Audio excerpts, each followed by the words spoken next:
তাহলে আসো আমাদের এই অধ্যায়ের পঞ্চম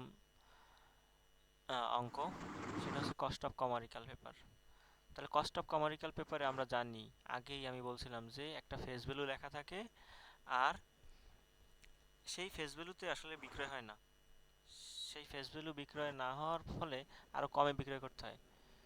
তাহলে এই যে দুইটার ডিফারেন্স, এইটাই হচ্ছে কি আমাদের এই কমারিক্যাল পেপারের ব্যয়।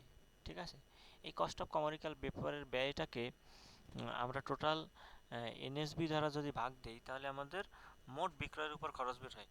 তো মোট বিক্রয়ের উপর খরচ বের হইলে তো সেটা হবে না, আমার এখন কত সময়ের মধ্যে দিয়েছি সেই সময়টাও ফ্যাক্টরিং করে নিতে হয়।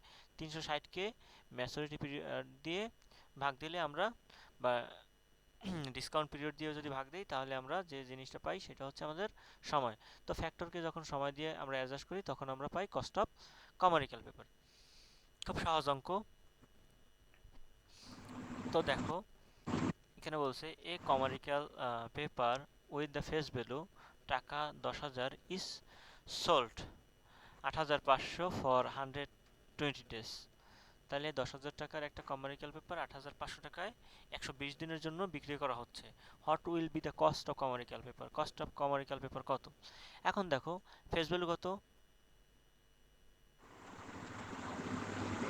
10,000। ফেস ভ্যালু 10,000, আর সেলস ভ্যালু কত? 8,500। এখন দেখো, সেলস সংশ্লিষ্ট কোনো খরচ নেই, তাহলে যেটাই সেলস ভ্যালু ওইটাই কি নেট সেলস ভ্যালু। এই দেখো এখানে বের করছে এনএসবি, যেটাই সেলস ভ্যালু সেটাই কি নেট সেলস ভ্যালু। তো এখন আমাদের বের করতে হবে, দেখো এফবি হচ্ছে 10,000 minus 8,500, NSB divide by 8,500 into 360 divide by discount, sorry, days of maturity 120। তাহলে 360কে 120 দিয়ে ভাগ দিলে আসে 3, 10,000 থেকে 850 দিলে ভাগ দিলে আসে 1500, এরপর 8,500 গুণ 100। তো আমরা আগে ভাগ করব, তারপর গুণ করব, গুণ পর তাহলে আসে কত? 0.1765 ইন্টু 3 ইন্টু 100। তাহলে যেটা আসে সেটাই হচ্ছে আমাদের চূড়ান্ত উত্তর। তো দেখো আরও একটা গুরুত্বপূর্ণ অঙ্ক যেটা তোমাদের আসছে। তাহলে আমরা দেখলাম মার্কেটিং ডিপার্টমেন্টের জন্য কমার্শিয়াল পেপারের গুরুত্ব আছে অনেক। এখান থেকে অনেক অঙ্ক আসে। দেখো, এই কমার্শিয়াল পেপার ফেস ভ্যালু 1,000 টাকা and sold 950 and 120 days, cost of issue 50। What will be the cost of commercial paper? অর্থাৎ একটা কমার্শিয়াল পেপারের 1,000 টাকা ফেস ভ্যালু, সোল্ড করছে 950 টাকায়, আর ডেট অফ ম্যাচুরিটি 120 দিন, কস্ট অফ ইস্যু হচ্ছে 50 টাকা। What will be the cost of commercial paper? তাহলে এই কস্ট কমার্শিয়াল পেপারের খরচ কত? তাহলে আমার ফেস ভ্যালু কত, যেটা গায়ে লেখা থাকে সেটা হচ্ছে 1,000 টাকা, আর সেলস ভ্যালু কত? 950 টাকা। এখন দেখো, কস্ট অফ ইস্যু, আমি যে বিক্রয় করব এই জন্য আমাকে কিছু খরচ আছে, সেই খরচটা হচ্ছে 50 টাকা। তো এখন আমাদের নেট সেলস ভ্যালু বের করতে হবে। নেট সেলস ভ্যালু কীভাবে বের করতে হয়? Sales value minus issue cost, বা এফসি, আদার কস্ট, যত কস্ট আছে, লিগাল চার্জ, স্টাম্প ডিউটি, এই জাতীয় কস্ট। তাহলে 950 মাইনাস যদি 50 দেই, তাহলে থাকবে 900। তাহলে এখন যদি আমরা এফবি সমান 1,000, এনএসবি সমান 900 এবং এনএসবি সমান 900 দ্বারা ভাগ দেই, তারপর যদি আমরা ডেট অফ ম্যাচুরিটির মানটা বসাই, তারপর আমরা অঙ্কটা সমাধান করলেই আমাদের কাঙ্ক্ষিত রেজাল্ট চলে আসবে। এরপরে দেখো, 2017 সালে একটা অঙ্ক আসছে অ্যাকাউন্টিং, এ কমার্শিয়াল পেপার ফেস ভ্যালু 5,000 টাকা অ্যান্ড ইজ সোল্ড 4,800। অর্থাৎ 5,000 টাকার একটা কমার্শিয়াল পেপার যেটা বিক্রি করা হচ্ছে 4800 টাকায় এবং 180 দিনের ম্যাচুরিটি, ফ্লোটেশন কস্ট 40 টাকা, and calculate the effective interest rate. এবার দেখতে হবে আমাকে দুইটা জিনিস, কস্ট অফ এপিআর যেটা বলে কস্ট অফ কমার্শিয়াল পেপার, আর ইআইআর ইফেক্টিভ রেটটা কিন্তু একটু ভিন্ন আছে। খেয়াল করো, আমরা একটু আগে কস্ট অফ ট্রেড ক্রেডিটের যে অঙ্কগুলো করছিলাম, সেখানে আর এর মানটা বের করতাম কিভাবে? CD divide by 100 minus CD. তো এক্ষেত্রে আর এর মানটা কি? FB minus NSB divide by NSB, এটা হচ্ছে আর এর মান। আর ফেস ভ্যালুর মান তো আমাদের দেওয়াই আছে, সেলস ভ্যালুর মান দেওয়া আছে। এনএসবির মানটা আমাদের একটু ক্যালকুলেট করতে হবে। দেখো, সেলস ভ্যালু থেকে আমার ফ্লোটেশন কস্টটা বাদ দিতে হবে, অর্থাৎ আদার কস্ট, যত প্রকার কস্ট আছে সেটা বাদ দিতে হবে। অবশ্যই সেলস ভ্যালুর উপরে, যদি পার্সেন্টেজ আকারে দেওয়া থাকে তাহলে কিসের উপর দিতে হবে? সেলসের উপর ধরতে হবে। তাহলে 4760 টাকা আসলো। এন সমান 360 divide by date of maturity 360 ভাগ 180 সমান সমান কত বার 2। এখন আমরা ইআইআর এর সূত্র বসাবো। ইআইআর এর সূত্র সমান কি 1 প্লাস আর পাওয়ার n মাইনাস 1 ইন্টু 100। তাহলে এখন আমরা মান বসাবো 1 এর জায়গায় 1 প্লাস আর এর মান কোনটা FB minus NSB divide by NSB. তো মানগুলো বসাইলাম 5000 মাইনাস 4760 ডিভাইড বাই 4760, তাহলে থাকলো 240 ডিভাইড বাই 4760। তারপর যে মানটা আসলো সেটাই কি আমার আর এর মান। তো আর এর মান বসাইলাম এবং এন এর মান কত, এন এর মান হচ্ছে 2।